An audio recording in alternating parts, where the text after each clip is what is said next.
I'd just like to say something first and then ask a question, please. I'd just like to say my name is Creana Wilson and I'm the mother of Sophia who died 18 months ago. And at the inquest, the term CFS was put in her death certificate. After that, I've started and I lodged a complaint against 6 doctors involved. And I just want to thank all of you for your support and to know that it's ongoing and it'll keep on going for the rest of you, okay? I'd just like to ask about the World Health Organization. Why is it in situ if the doctors don't adhere to it? I think it's because the insurance companies and the pharmaceutical companies dictate medicine. And, yes, and doctors do what they say. Yeah. Now, I understand that the if you like, ME, the psychiatrists, the insurance companies, the pharmaceutical and the chemical companies have got a stranglehold on the government and they've got people in high positions. I understand that. But for example, say if somebody has multiple sclerosis, are they or can they are locked up in mental hospitals for it these days? You know, because if the World Health Organization says that these are neurological diseases, how come the doctors can actually flaunt the law or the World Health Organization in one area and conform in the other? But the diagnosis is made on symptoms, and that you can make an interpretation of that. The diagnosis of ME is made on symptoms. Yes. That's subjective. So, but what I'm trying to say is that if a person has been diagnosed with ME and is then put into a mental hospital, how are doctors allowing other doctors to get away with it? Because it doesn't make sense to me. I mean, it may make sense to other people, it just doesn't make sense to me. I can tell you what happened in Belgium. We had these centers. We had 5 centers in Belgium of excellence where they gave CBT and exercise therapy to patients. And over a period of 4 years, they were funded with 6 million euro, which is about 4 million pounds. And they treated over 800 patients. And the result was they did a very very close examination of what happened. The government afterwards, 6% of patients got better with CBT and exercise therapy. And they were selected, these patients were already selected, because if you couldn't come by yourself to the treatments and so on, you were already discarded from the group. Now, if you take placebo treatments, sham treatments, you usually go over 6%. And so it's completely useless. Now these same people went to see the minister and said, you know, that wasn't such a bad experience. Now we're going to treat fatigue people. Okay? So we're not going to treat chronic fatigue syndrome anymore. We know it doesn't work very well, but these centers, they have personnel, the people working there, the lot of psychologists out of work. Now we're going to treat fatigue. And they're going to get funded again. Well, I know you've explained it, but I don't really understand it. How, for example, if I have, for example, psoriasis, okay? And the doctors say, you got psoriasis, you've got to go into a mental hospital. Now, I mean, I don't know under the World Health Organization what it says psoriasis is. Is it a physical disease or is it a mental illness? But I actually do not understand how maybe 80 or 90% of the average doctors can just bypass everyone and nobody does anything. Because they practice cookbook medicine. Everything's in the book and they do it as in the book. I used to be a internist that was charged to go into the psychiatry wards to see if there was no organic pathology. And each week, I liked that job very much because each week, and that was long before my ME period, each week I found hyperthyroidism, I found Addison's disease, I found all sorts of diseases that were responsible for the fact that people had mental illness and were put in psychiatry, and regularly had people taken out of these wards. But somebody has to do that. And the entry into the psychiatry is very easy, but getting them out is much more difficult. I suppose I just don't understand why the World Health Organization exists. One of the, if I could just say a word, your daughter, as far as I can understand, was never actually physically properly examined. And this is a basic tenet in all medicine. And one of the, I think it was Dan said that today in the United States, the average time a patient spends with a patient is 3 minutes. It takes me an hour and a half to do a physical exam on an ME patient. We're not paid for this. No doctor in the world is paid to do that, complete a physical exam. So part of it is in the funding. Another thing which a lot of ME patients have got caught into, and it's appropriate, is that since I've been in practice, in 38 years I've been in practice, the real income of physicians in Western Europe, in England, in the United States and Canada has fallen to almost a third of what it was when I went into practice. Physicians are trying to keep their income up as high as possible, even when it's falling. They're seeing more and more patients, less and less time. They're not doing tests, because once you do tests, you have to write them out, you have to read them. There is a problem in funding here which is major, and it's affecting people like you, and it's what in part killed your daughter. Some of my research I've been doing for the court case is regarding how the doctors are diagnosing this illness and obviously then treatment. If you have a look at your GP's BMJ small booklet of diagnosis, you will see that ME doesn't even come into being looked at. It's CFS and CF. What I would suggest is that Professor Hooper was talking about the Countess of Mar and the movement we had in 2004, where the Minister of Health apologized for misleadingly putting the World Health diagnosis of DC-10 in 2 places, and it was removed just to the neurological side. He then promised that he would then write to all the GPs and rewrite the diagnostic BMJ journal. This has never happened. So we are still being treated in the same 2004 prior to the agreement that the World Health will be a neurological disease. So that would be my thing. The other thing is I also went to the GMC, which I suggest a lot of people do, and check, because Dr. Dowsett's original idea was that this illness was encephalomyelitis, and certainly my son had inflammation of the brain, and it was a, what's it called, an illness that you had to notify, notifiable disease, and they've taken it off. It is now not even recognized. It is under chronic encephalitis, and this is something that's really concerning, that nobody is reporting ME as an infectious disease. The data we have got, the research evidence available, is all over the place. As I said, there's something like 1,000-fold variation in prevalence rates worldwide, which have been determined in various studies. And this is partly due to the fact that people have adopted different research definitions. Now, it's actually quite difficult, and because we're talking about a condition which is quite, as we know, quite difficult to define, which is why there have been so many attempts at defining it. And, but nevertheless, in the face of sort of conflicting and competing demands for healthcare resources, it is necessary to be able to demonstrate what scale of problem we are actually talking about in our population. Otherwise, sort of governments and other people will say, well, you can't tell me how common this is, therefore it's probably not very important, so let's give the money to cancer or heart disease or whatever instead. So inevitably, I think whatever we do is going to be a compromise, and it's going to be arbitrary to some extent. But I think what's important is that in the past, most research, I think, has been done using clinical research definitions, which are not really designed for epidemiological purposes, because they're more designed to produce pretty homogeneous groups of well-characterized people for clinical trials. And actually, if we're interested in the public health burden of the disease, we don't want to exclude the great number of people who are excluded by most clinical research definitions. Therefore, we should be looking, I think, more inclusively at who has chronic fatigue syndrome or ME in our population. That's what we should be trying to assess.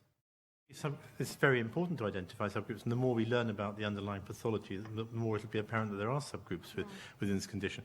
But if you say, well, I'm going to take a very sort of strict diagnosis or definition and only talk about those people, then there's still a lot of people out there who fall just outside who are going to be denied any services at all, and that doesn't seem to me to be right. How many patients are in DLA? I mean, it must be a simple question. Surely when you fill one of those forms in, it's a huge form. How is it? So people actually know how many patients with CFS-ME get IB, incapacity benefit? Yes, but you need to be pretty ill to get DLA, and I was thinking there'd be a lot more patients on IB. Patient. Would it not be better to somehow categorize the disease in terms of severity and duration of symptoms, in that every doctor in the land has dealt with people who've had post-viral fatigue for a matter of weeks or months? But the people we surely need to focus on most are the people who've been severely disabled for 5 and 10 years, of whom there are a number, I believe, in this room. People who've been seriously incapacitated in that they're housebound, they've been unable to earn money for a period of 5 or 10 years. And these are the people who one wants to be counting and focusing on and identifying. I'd like to answer that question, because I think it's the wrong question. You're using the term symptoms. I have now spent the last 23 years doing every possible diagnostic test on every ME patient, CFS patients that has walked in my door. The amount of pathology, real measurable pathology in some of these patients is so great.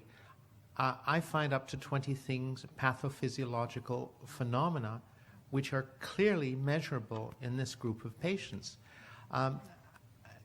The diagnostic criteria that I've given to Ian Gibson in February that I'll be discussing tomorrow doesn't depend on symptoms. It depends on physical findings and technological findings. And I think this is the way you have to go. I have never seen a group of patients with so much pathology, end organ pathology, as the ME patients. You don't have to depend on symptoms. As I said before, the way I feel, where we are today, while we're waiting, we can move on and care for the patients, because after all, this is all about the patients. So at least that's a start, while we try to sort out all the other things. And of course, the money is very, very important. After listening to everyone today, my message is stay hopeful, because I think we're moving very rapidly in the right direction. I think the science will bear out, and it won't be that long until we have those biological markers that will tell the doctors that they can't put this in a psychiatric diagnosis, and I think we'll have effective treatments. It's coming very soon. I think we made one mistake at the Canadian consensus, and we didn't make an international definition. Yeah. Because if we had, then no one could argue we don't have the disease in Spain, or we don't have it in Portugal, or we don't have it in Africa. The same thing that happened with HIV. And then the same model could be followed, that somebody's more fit. You know, there was a time when everybody with HIV was automatically disabled. That's no longer the case, because we have effective therapy. So if we follow the same kind of model. And I think the answer to the question about somebody who had 66 letters and no treatment, then those doctors should be sued for failure to treat. That's what would happen in the U.S., and very quickly you'd see a change. just like the failure to treat pain. We're required by law in the U.S. now to treat pain, or I'll lose my license. So I think there are proactive strategies that could be utilized. Yes, well, I've been very encouraged by today. I think we've been, for several years now, we've had the impression that we've been sort of treading water and trying to avoid drowning. But I really do think, from today's presentations, that we can be very hopeful. I think we've turned a corner in our understanding of this condition, though there's lots more work still to be done. But I think we are getting somewhere at last, and I think we can be, optimistic for the future. And we can, I think, just watch this space. I think there's going to be some great things coming out in the next 2 or 3 years. I think you can ask one clear question to decision makers, which are bankers, people in pharmaceutical industry, in insurance companies, in the parliament, and you have to ask them one question, I think. Are you willing to have a blood transfusion from us?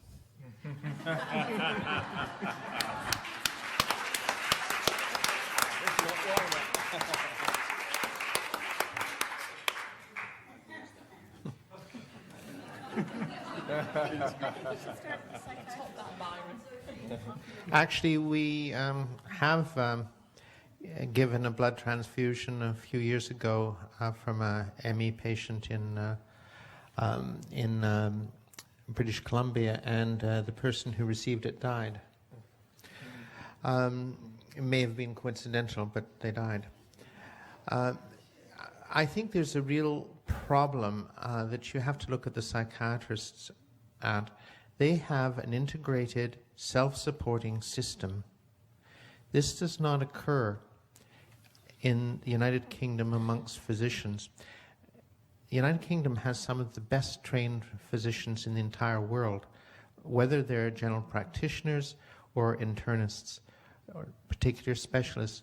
Yet GPs in this country, depending on the county they live in and the area they live in, can't even write x-rays for the spine.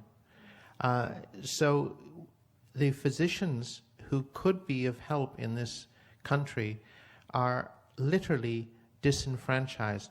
They're treated worse than we treat nurse practitioners in Canada. And yet their training's exemplary.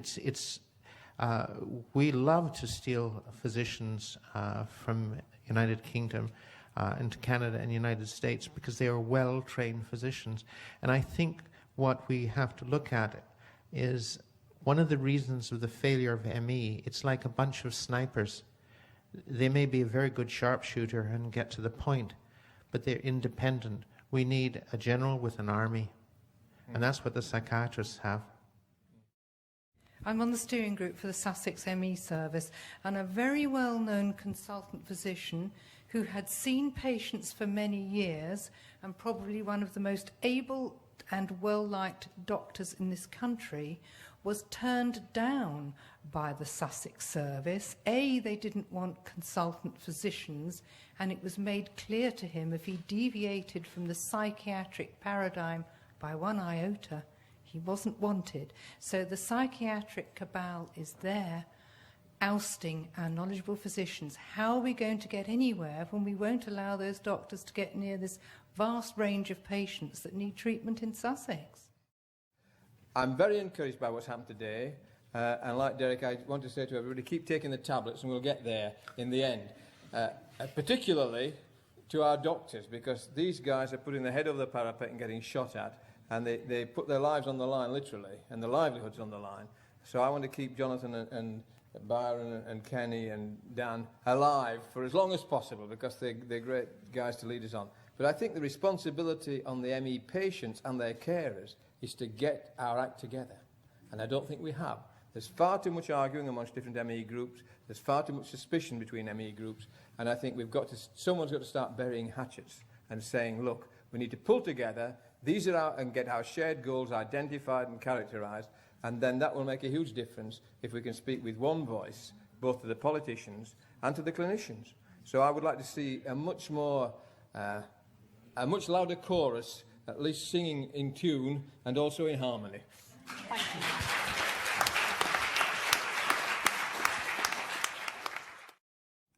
I would like to echo what Annette said. I think that one of the biggest critical aspects of this is to discover things, such as to have a clear idea of the pathogenesis, to have a diagnostic test, and to have good treatments. And I think when we have that, we're going to see a real change in the attitude of the psychiatrists, of the major funding bodies. I think they'll then follow, they'll want to give money to be a part of that. I think that as a package is, in my view, the most critical aspect. And I think we're getting there, definitely. I would echo that. I would say that, in a sentence, probably the most important thing that we could do is have a diagnostic test, a robust test that categorises patients, at least in some form of subgroup. We do need that. And I would echo what Ellen said about money. Money talks. A little story of my own, that I sat on the Scottish Chief Medical Officer's report in 2001-2002 with Abhijit Chowdhury and 8 other members. And we formed a very good report, and it's there online, about what should happen in Scotland with chronically ill patients in terms of pain services and other services. It was a superb report. It has a major fault in it. There's no funding attached to it. And I signed that in ignorance, walking away from it. And had I realized at the time that how difficult it is to screw money out of a health board, I wouldn't have walked away. I wouldn't have signed it. You need funding attached to anything to be successful. It's got to have the money. It's got to be there in place. No one's going to give it to you.